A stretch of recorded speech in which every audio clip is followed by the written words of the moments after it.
bayi-bayi kecil begitu 5-6 bulan mereka sudah selain ASI mereka sudah mulai diberikan papeda kecil dan bayi-bayi di Papua itu sangat sehat Pak. Yang mahal tuh transportasi. Jadi saya harapkan kalau memang mau mengajukan sagu mungkin punya regulasi khusus untuk transportasi. Kita tahu bahwa sagu-sagu ini kan adanya sudah jauh sekali Pak di timur sana, di pulau ujung sana. Nah itu transportasi menjadi sebuah kendala sehingga harganya Pak yang menjadi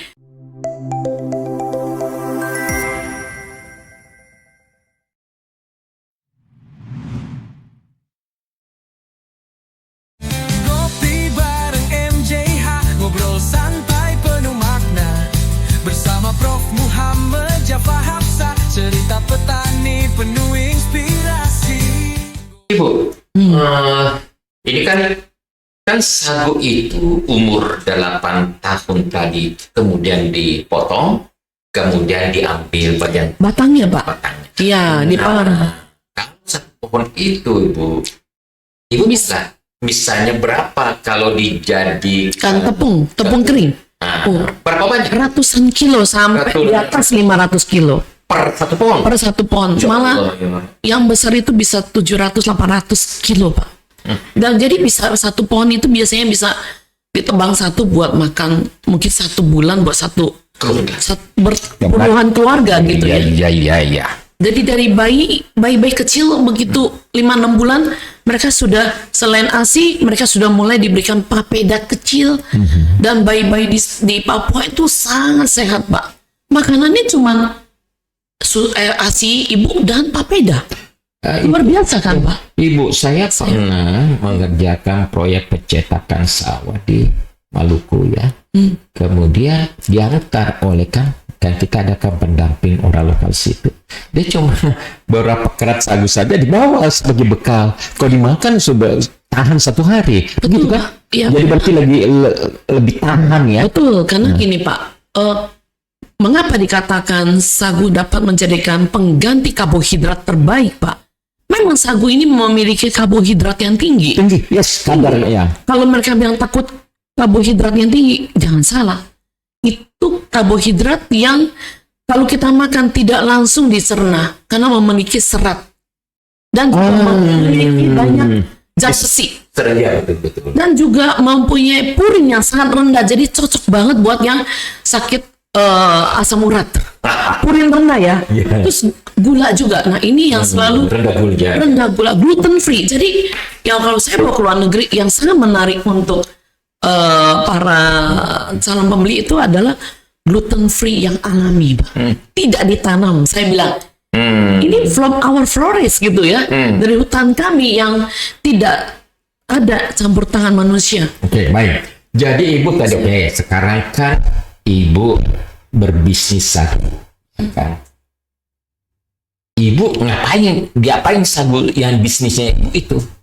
Ibu apakah sagu itu sebagai produk yang Anda bisnis? Iya, jadi dari sagu-sagu berbagai daerah, biasanya saya kumpulkan, saya beli dari para pengrajin sagu, saya olah lagi sehingga menjadi berapa per kilo?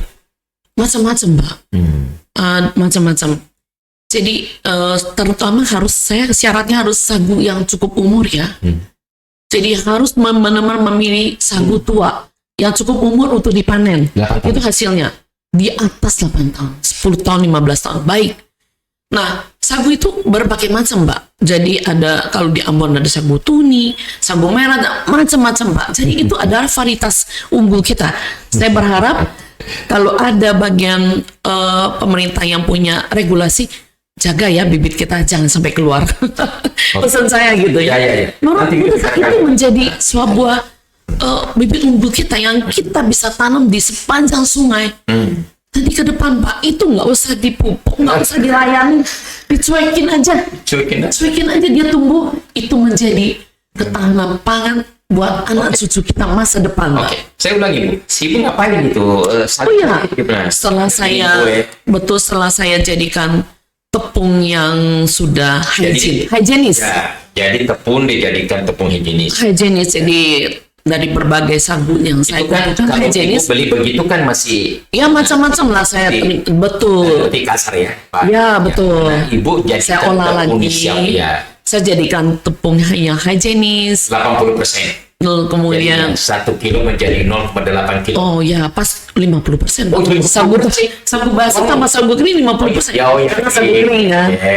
Nah, kemudian Pada proses seperti itu 28 derajat, ya masih basah lah. Masih agak Kemudian jadi kering. 14. Betul, kemudian saya jadikan aneka ragam, termasuk jadikan mie yang paling umum mie. Kemudian warna-warna yang indah ini saya campurkan dengan Oh, itu ya. ya warna pink ini saya dengan buah naga. Kemudian warna hijau ini bisa dengan spirulina atau moringa, Jadi daun kelor ya. Kemudian kunyit dan masih banyak varian-varian ini gitu. oh iya iya iya. Kemudian yang kita tahu anak zaman sekarang kan sukanya yang instan. Oh Saya ya. juga sudah membuat mie Buat instan. mie instan. Semacam pok mie Ya, semacam mie instan. Jadi instan. ada creamy curry, tom yum. Jadi sudah masuk ke rasa yang internasional. Oke. Dan tidak lupa yaitu keripiknya nih. Ini menjadi primadona sekarang nih. Oh. Nah, ini keripik produk terbaru kami. Nah, ini yang juga sangat menarik bahwa keripik sagu yang juga cemilan sehat. Oke. Oke. Dan juga beras juga ada. Jadi cukup banyak. Iya yang kami iya iya. kembangkan. Oke. Sudah punya buku sagu? Saya sedang sama beberapa teman. Saya juga sedang mempersiapkan penerbitan buku sagu, Pak. Mau sama saya nulis sagu? Saya penulis buku nih. Begitu ya? Wow. Ya, Ya, oke. kita duet aja bikin Kita buku duet. aja. Ya, ya. Saya baca, Pak. Oke ya.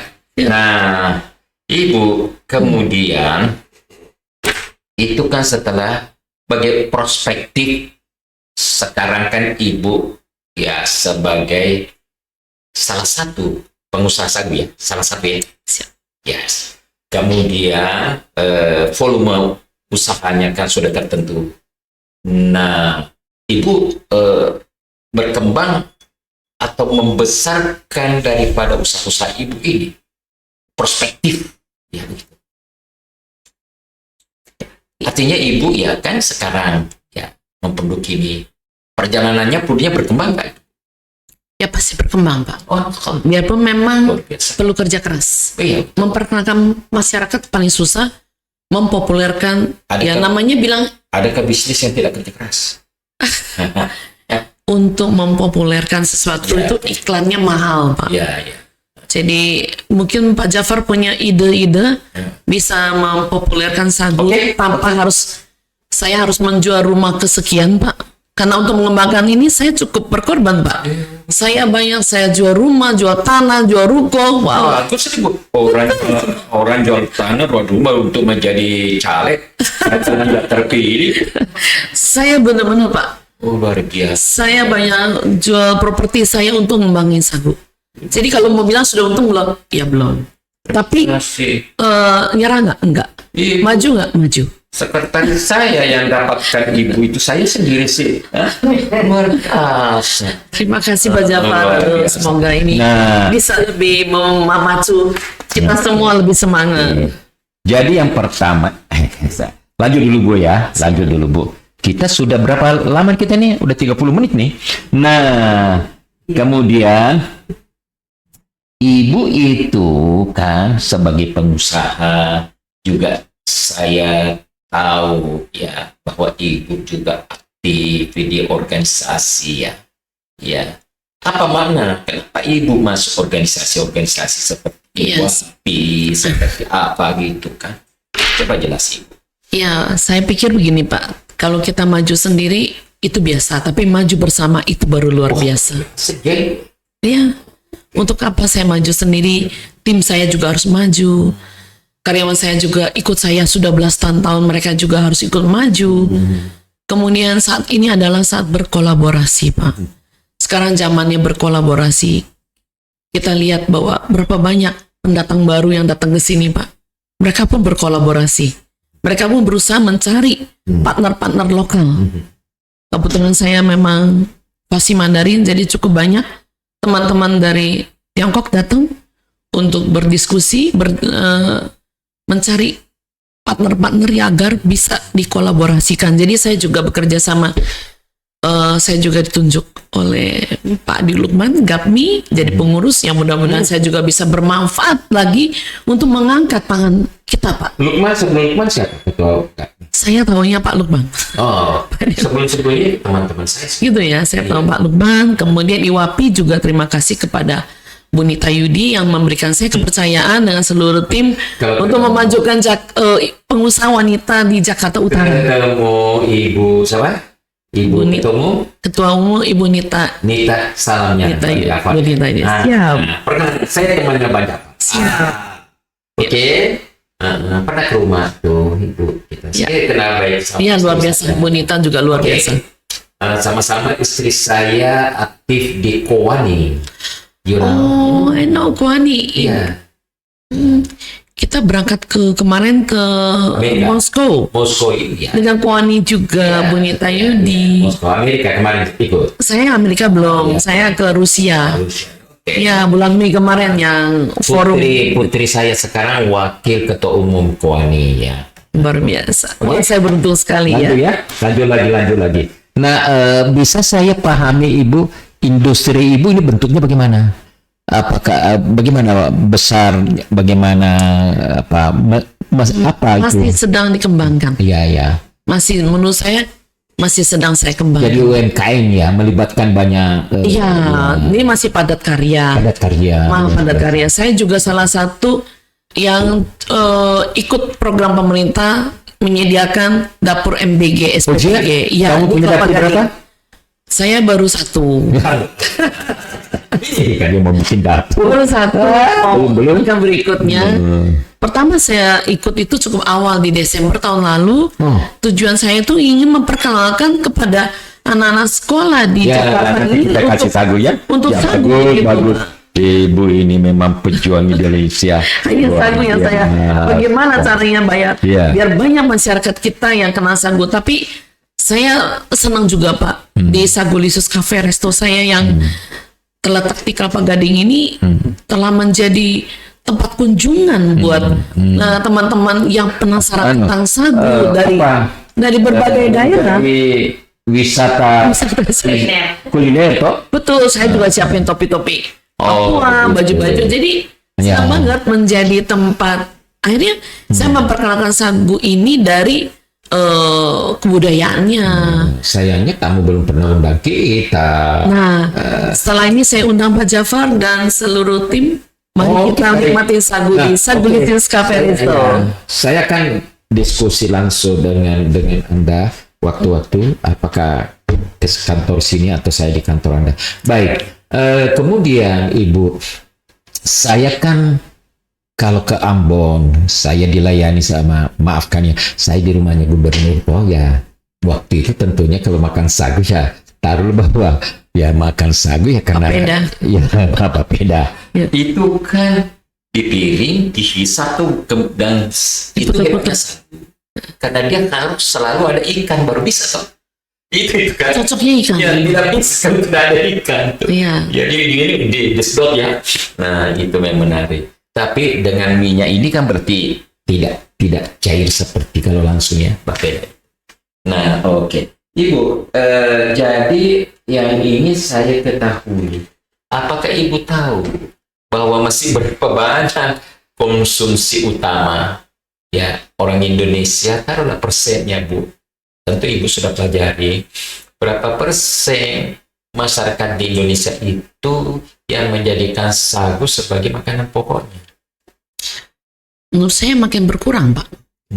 Karena saya datang ke hutan-hutan sagu, spot-spot sagu yang di Pulau Seram. Itu saya lihat sepanjang sungai banyak sekali bekas pengolahan sagu itu terbengkalai. Terbengkalai ya. Ya, artinya mereka mulai semua beralih kepada beras ya, padi ya, padi Pak. Jadi yang saya yang saya perhatikan kalau di restoran saya datang teman-teman dari Indonesia Timur ya, mereka makan papeda juga, terus pesan nasi juga gitu. Ya, Jadi double karbohidrat ya. Jadi orang makan sop ini juga tetap pakai nasi juga ya. Nah, di seluruh pulau di Indonesia ada wilayah-wilayah tertentu pemegang sagu. Di Sulawesi Selatan juga ada. Memang sagu namanya berbeda, lain-lain kan namanya ya. Nah itu prinsipnya. Jadi kemudian Ibu, berapa sih harganya sagu rata-rata ya? Sagu basah ya, kadar airnya kira-kira yang Ibu olah menjadi sagu biji di situ ya, menjadi berapa harganya ya? Tergantung sih Pak, sebenarnya sagunya nggak mahal, yang mahal tuh transportasi. Jadi saya harapkan kalau memang mau mengajukan sagu mungkin punya regulasi khusus untuk transportasi. Kita tahu bahwa sagu-sagu ini kan adanya sudah jauh sekali Pak, di timur sana, di pulau ujung sana. Nah itu transportasi menjadi sebuah kendala sehingga harganya Pak yang menjadi ya komponen dia. betul, itu harapan saya bahwa Komponen transportasi. nanti setelah kita Nah, nanti bukan sebenarnya kalau diprogramkan ya, yang pertama ada wilayah tertentu ya dikembangkan yang tentunya tidak bisa diganggu dalam namanya perwilayahan komoditi tertentu. Bahwa di sini wilayah sagu ya 1.000 hektar, 2.000 hektar, 3.000 hektar atau sepanjang ini. Nah, yang kedua dengan demikian infrastrukturnya disiapkan, termasuk tentunya bagaimana setelah dia kan punya ada tempat penjemurannya kan.